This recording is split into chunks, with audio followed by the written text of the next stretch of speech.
na nang bo na hi lung lai cham jing nu ku tim min kana ve jing e nam me hoina i dia nei en bol si ham gul ka thu dầu boy nei bol na hi mil dầu na ngem kalung si na gần thấy kỳ nét na nắng bầu na hi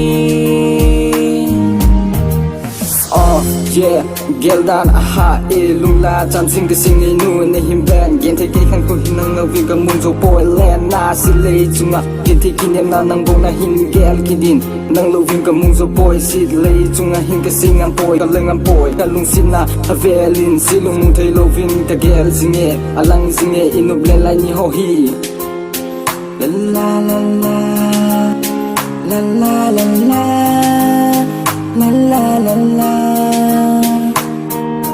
Oh yeah, as the clock is ticking by, I'm supposed to leave. When the reach outside feels so good, so I put my jacket with my hands in my pocket, and I watch the clock already 10:45 p.m. passes. Walk down the street, it was a quiet lonely, and I look into the sky, see the star and the moon. Memory survive with my chair. Oh, I cried, chair, please don't fall. Without your life, it's hard, I can't explain how hard it is. The past is the past. I try so hard to forget it all, but the feeling I hold to never break down. So please come to me one more time, one more session. Maybe I'll be satisfied. Chỉ lấy chung kỷ niệm na nắng bầu na hi.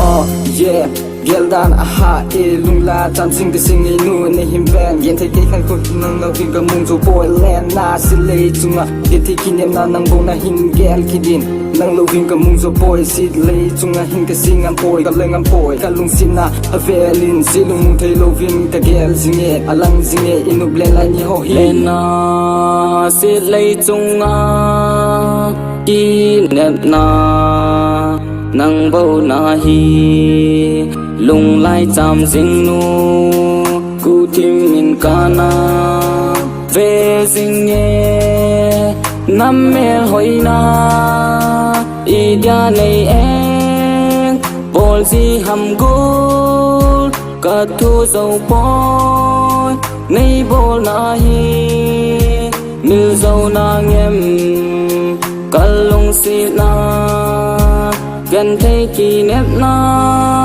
nắng bầu na hi. Oh yeah, this me Ziyang and Kevin. Yeah, this song dedicated for you guys. Okay, listen.